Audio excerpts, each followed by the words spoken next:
Geriatric medicine involves multiple diseases. Sodium পটাশিয়ামের সমস্যা হতে পারে, সল্ট ডেফিসিয়েন্সির সমস্যা হতে পারে, ওষুধের কোনো ইন্টারাকশন, ড্রাগ ইন্টারাকশন যাতে না হয়। 60 বছরে আমি পদার্পণ করলেই যে আমি অসুস্থ হয়ে গেলাম তা তো কখনোই নয়। তিনি কি পরিমাণে খাদ্য, কি পরিমাণে বা কি ধরনের খাদ্যাভ্যাসে তিনি অভ্যস্ত, নিউট্রিশন মেনটেন করতে গেলে এটা পার্সন টু পার্সন ভ্যারি করবে।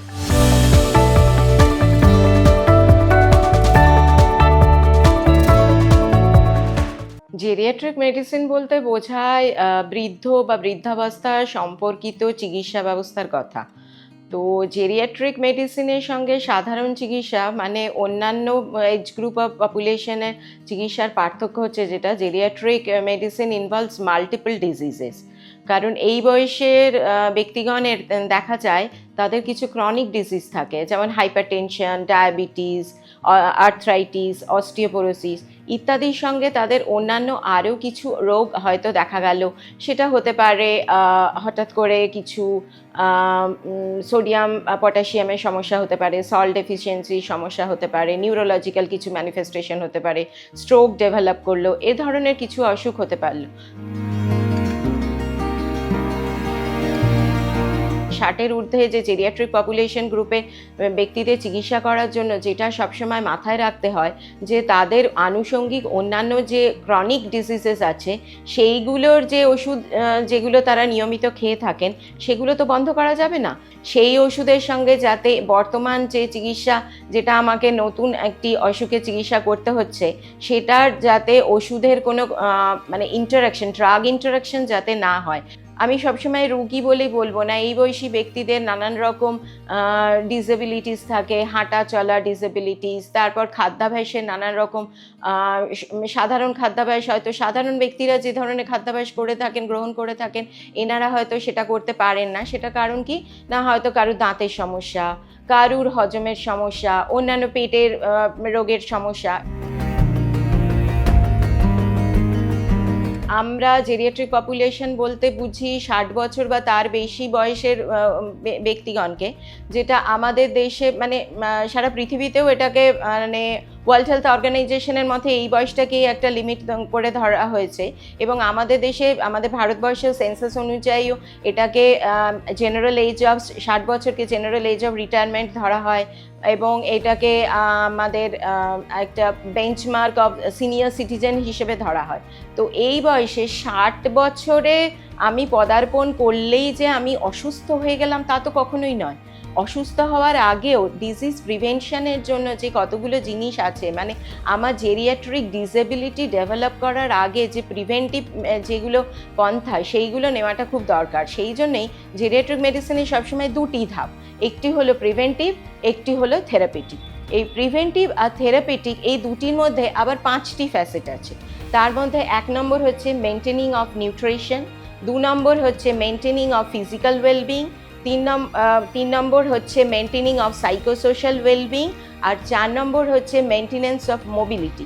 আর last but not the least 5 number যেটা প্রধান এবং প্রথম, সেটা বলা যেতে পারে আমাদের মেনটেনেন্স অফ ফিনান্সিয়াল স্টেবিলিটি বা প্ল্যানিং ফর ফিনান্সিয়াল স্টেবিলিটি।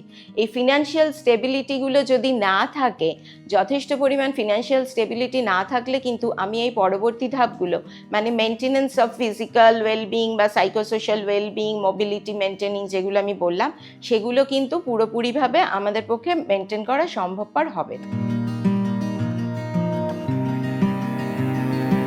প্রথমে যেটা আমি বলতে পারি সেটা হচ্ছে রিগার্ডিং দ্য ডায়েট বা নিউট্রিশন, আমাদের খাদ্যাভ্যাস। এই খাদ্যাভ্যাসের জন্য যাতে আমাদের শারীরবৃত্তীয় প্রক্রিয়া চালানোর জন্য এবার একটা জিনিস আমি যেটা বলতে পারি, পেডিয়াট্রিক এজ গ্রুপের সঙ্গে জেরিয়াট্রিক গ্রুপের যেটা পার্থক্য সেটা হচ্ছে যে পেডিয়াট্রিক একজন পেশেন্টকে আপনি হয়তো একটি বাচ্চার বাবা মাকে একজন ডক্টর যখন দেখছেন তখন তার অসুখ অনুযায়ী অ্যাডভাইস করে দিল যে এই খাদ্যাভ্যাস তাকে অবলম্বন করতে হবে বা এই মেডিসিন তাকে খেতে হবে।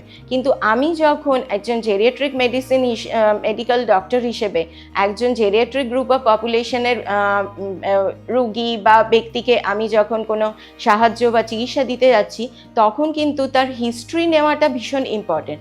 এখানে history taking is very important. কারণ কি, সেই ব্যক্তির যে খাদ্যাভ্যাস আছে, আমাকে তিনি কি পরিমাণে খাদ্য, কি পরিমাণে বা কি ধরনের খাদ্যাভ্যাসে তিনি অভ্যস্ত। যেমন যদি একজন পার্সন নিরামিষাশী হন, বা একজন ব্যক্তি যদি আমিষ গ্রহণ করে থাকেন, আমিষ খাদ্য গ্রহণ করে থাকেন, সেই দুজনের ক্ষেত্রে আমাকে যদি ডায়েট চার্ট দিতে হয়, ডায়েট চার্ট অ্যাডভাইস করতে হয়, সেটা কিন্তু সম্পূর্ণ ভিন্ন রকম হয়ে যাবে। এনাদের ক্ষেত্রে কিন্তু কার্বোহাইড্রেট, প্রোটিন এবং ফ্যাট জাতীয় খাবারে সেই রকমভাবে আমাকে পরিপূরক ব্যবস্থা রাখতে হবে। আর শুধু মানে তিনি কি ধরনের খাদ্যাভ্যাস করছেন তা নয়, এদের ক্ষেত্রে আমাদের যেটা জানতে হবে সেটা হচ্ছে যে ওনার বাড়িতে কি ধরনের কিচেন ফেসিলিটি আছে, কোন ব্যক্তি রান্না করছেন, তিনি কি ধরনের মানে ওনার যিনি কেয়ার গিভার তিনি কি ধরনের খাবার বানাচ্ছেন, বা ওনার ফিনান্সিয়াল স্টেবিলিটির ওপরও কিন্তু এটা নির্ভর করছে। তিনি কি ধরনের খাবার কনজিউম করতে পারবেন, আমাকে সেই অনুযায়ী তার ডায়েট চার্ট বানাতে হবে। তাই জন্য এদের ক্ষেত্রে কিন্তু নিউট্রিশন মেনটেন করতে গেলে এটা পার্সন টু পার্সন ভ্যারি করবে।